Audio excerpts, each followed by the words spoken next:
সুপ্রিয় দর্শক, আসসালামু আলাইকুম। বিএনপি ২ ধাপে ২৭২টি আসনে তাদের প্রার্থী তালিকা ঘোষণা করেছে। এই প্রার্থী তালিকা দেওয়ার পর বিভিন্ন আসনে তাদের দলের প্রার্থী পরিবর্তনের জন্য আন্দোলন চলছে। দলের নেতারাই দলের কেন্দ্র ঘোষিত প্রার্থীর বিরুদ্ধে বিক্ষোভ করছেন। দলের কেন্দ্রে আবেদন জানাচ্ছেন যেন প্রার্থী পাল্টানো হয়। কেউ কেউ প্রার্থী না পাল্টালে বিদ্রোহী হওয়ার ঘোষণাও দিয়েছেন এবং কেউ কেউ প্রার্থী পছন্দ হয়নি সেজন্য বিদ্রোহী হওয়ার ঘোষণা দিয়েছেন। নির্বাচনের আগেই এই বিভিন্ন আসনে দলের কোন্দল নিয়ে বিএনপি একটা বড়সড় বিপদের মধ্যেই পড়েছে। এখান থেকে বিএনপি উতরাতে পারবে কিনা সেটা বিএনপি ভালো জানে। বিএনপির এটা তো গেল বিএনপির বিপদ।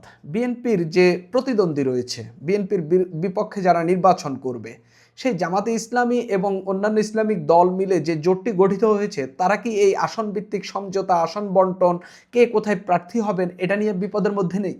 আমি মনে করতেছি বিএনপি চেয়ে আরেকটু বেশি বিপদের মধ্যে রয়েছে জামাতে ইসলাম এবং তাদের এই অন্য 7টি দল মিলে যে জোটটি গঠিত হয়েছে তারা। সেটা কিভাবে আমি বলি। জামাতের কাছে কতটি আসন চাচ্ছে, কে কতটি আসন চাচ্ছে সেটা নিয়েও কথা বলবো। কতটুকু আসন ছাড় দিতে পারবে, দিলে ভালো হবে সেটা নিয়েও কথা বলবো।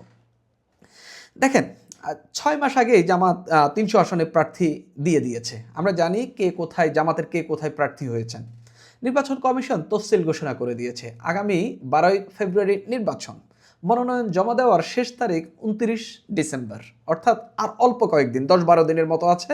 এই সময়ের মধ্যে আপনার মনোনয়ন ফর্ম জমা দিয়ে দিতে হবে। মনোনয়ন ফর্ম জমা না দিলে আপনি প্রার্থী হতে পারবেন না। এরপরে যাচাই বাছাই, তারপরে মামলা মোকদ্দমা সব মিলিয়ে আপনাকে প্রার্থী হইতে হবে আর কি। তো এই যে জামাত 300 আসনে প্রার্থী দিয়ে দিল, নির্বাচন কমিশন তফসিল ঘোষণা করে দিল এবং 29 ডিসেম্বর হচ্ছে মনোনয়ন ফর্ম জমা দেওয়ার শেষ তারিখ। এখন পর্যন্ত জামাতের মাত্র 57 জন প্রার্থী মনোনয়ন ফর্ম জমা নিয়েছেন। এখানেই সন্দেহটা জাগছে যে জামাত 300 আসনে তাদের প্রার্থী ঘোষণা করে দিয়েছে, তাও কেন সবাই মনোনয়ন ফর্ম নিচ্ছে না? আমরা জানি জামাত অনেক আসনে তাদের শরিকদের জন্য হচ্ছে আসন ছাড় দেবে বা হচ্ছে জোট করে তারা নির্বাচন করবে। অনেক আসনেই তাদের প্রার্থীদেরকে বসে যেতে হবে।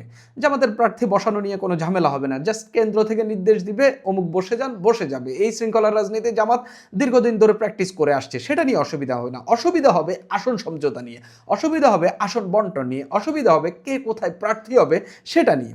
কেননা জামাতের কাছে তাদের যে এখন যে জোট সঙ্গী 7টি দল, অন্য 7টি দল, সেই 7টি দল মিলে 220টি আসন চাচ্ছে। তার মধ্যে ইসলামী আন্দোলন এককভাবেই 120টি আসন চাচ্ছে। অন্য 6টি দল মিলে 100টির মতো আসন চাচ্ছে। এখন কথা হইল, এই যে ইসলামী আন্দোলন, এই যে অন্য 6টি দল, অর্থাৎ বাকি 7টি দল যে জামাতের কাছে 220টি আসন চাচ্ছে, এবং সেখান থেকে জামাত কতটি ছাড় দিতে পারবে এবং কতটি ছাড় দিলে ওই দলগুলো খুশি থাকবে, সেটা একটা বড় প্রশ্ন এবং বড় আলোচনার বিষয় হয়ে থাকছে। এবং কতটি আসনে ছাড় দিলে ওই দলগুলোর প্রার্থীরা জয়লাভ করে আসতে পারবেন সেটা নিয়েও আলোচনা চলছে। এখন এই আলোচনার মধ্যে আরো একটি আলোচনা উঠেছে। এই যে 8 দল মিলে একটা জোট হইলো, এখানে আরো কয়েকটি দল যুক্ত হতে পারে। তারা কারা সেটা আমরা এখনো জানি না, তবে আরো 3 থেকে 4টি দল যুক্ত হবে, এইটা আমি সূত্র মতে জানতে পেরেছি। এখন কথা হইল, এই যে জোটসঙ্গীরা এত পরিমাণ আসন চাচ্ছে, জামাত কতটি আসনে ছাড় দিবে? তার আগে একটু দেখা দরকার কে কতটি আসন চাচ্ছে। যেমন ধরেন যে ইসলামী আন্দোলন 120 আসন চাচ্ছে। এই ইসলামী আন্দোলন 120 আসন চাওয়ার যৌক্তিকতাটা কি?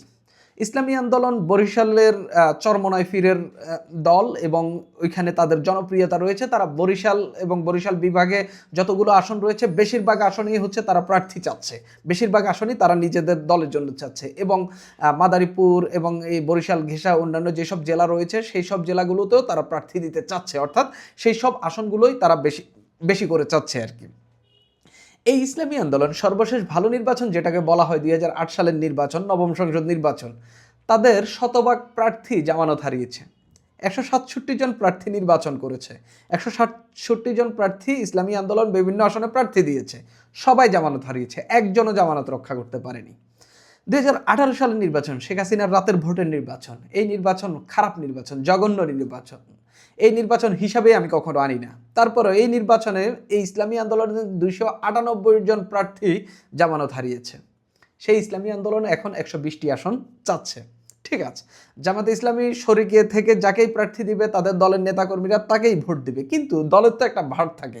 এই যে কোন দল থেকে আসলো, কোন প্রার্থী কোন দলের প্রার্থীর, ওই দল কেমন, সব মিলিয়ে এটা নিয়ে প্রার্থীর ভোট ভোটটা ম্যাটার করে আর কি, যে মানুষ আসলে জামাত ইসলামের প্রার্থীকে মানুষ যেভাবে পছন্দ করবে, মানে রাজনীতির মাঠে আর কি, কারণ দল হিসাবে বড় মানুষ মনে করে যে জামাত ইসলামী সরকার চালানোর মতো সক্ষমতা আছে, সেই জায়গায় ইসলামী আন্দোলনকে কি সেভাবে সক্ষম মনে করে কিনা সেটা নিয়ে ইসলামী আন্দোলনের দলের নেতাদেরকে নিয়ে বিতর্ক রয়েছে, আওয়ামী লীগ সংশ্লিষ্টতা নিয়েও তাদের বিতর্ক রয়েছে। সেই জায়গা থেকে তাদের ভোট কি সেভাবে একজন জামাতের প্রার্থী যতগুলো পাবে তারা কি একজন ততগুলো পাবে কিনা সেটা নিয়ে প্রশ্ন থাকছে।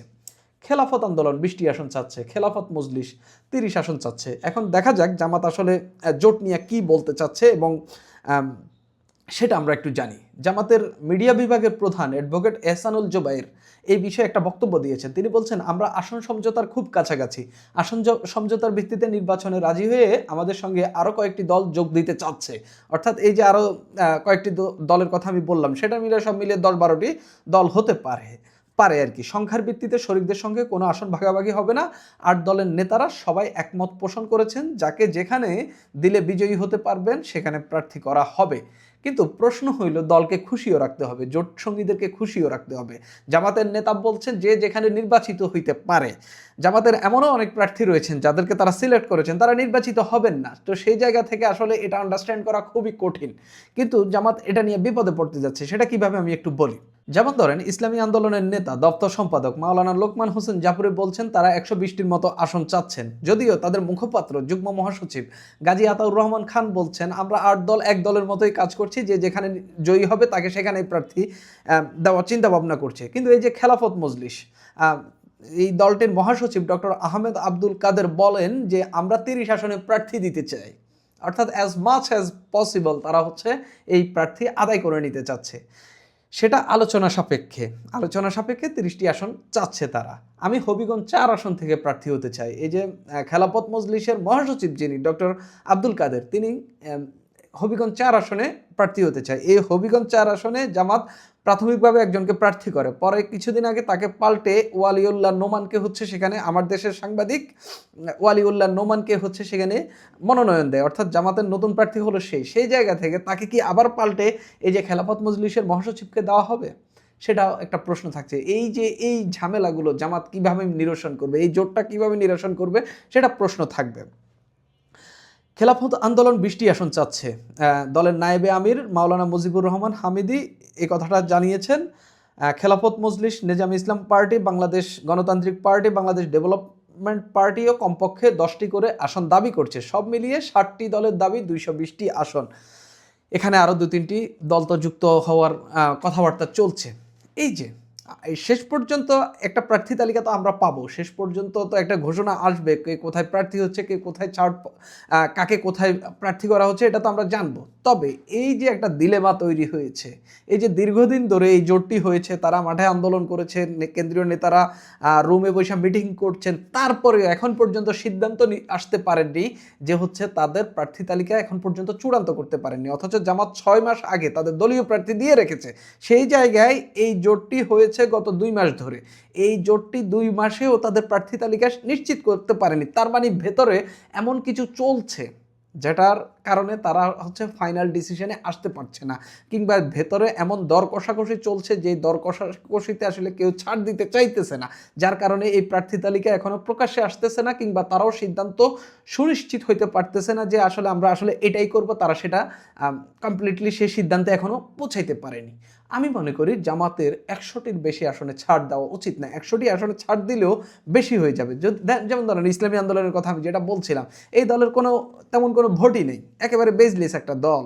যতই তাদের দলের নেতারা গলাবাজি করুক, যাই করুক, এই যে যেমন ধরেন 2008 সালের নির্বাচন, শতভাগ জামানত হারানো, শতভাগ। তারপরে যে 2018 সালের নির্বাচন, 298 জন জামানত হারানো। এই দলকে আপনি এত পরিমাণ আসন দিলে, ওই দল থেকে বেশি পরিমাণ প্রার্থী হইলে এটা আসলে মানে মানুষকে আকৃষ্ট করবে না। জামাতের ভোট কেমন আছে আমি এখনো পর্যন্ত স্পষ্ট না, তবে এখন পর্যন্ত জামাতের প্রার্থীদের প্রতি মানুষ আকৃষ্ট হচ্ছে, যেটা অন্য দলের প্রার্থীদের, বিএনপি ব্যতীত অন্য দলের প্রার্থীদের প্রতি আকৃষ্ট হচ্ছে না। সেই জায়গা থেকে এই যে আপনি যত বেশি আসনে ছাড় দেবেন তত বেশি আসনে আপনি ভুগবেন, এই বিপদের মধ্যে আপাতত জামাত রয়েছে। সেটা থেকে উত্তরণ কিভাবে হবে আমরা প্রার্থী তালিকাটি দেখলেই বুঝতে পারবো, কাকে কত আসনে দিয়ে খুশি রাখতে হয়েছে, কে কত আসনে বাগিয়ে নিয়েছে, কে কত আসনে ছাড় দিয়েছে, সেটাও দেখার বিষয় থাকবে ওই তালিকাটি পেলে। সুপ্রিয় দর্শক, এখন এই পর্যন্তই।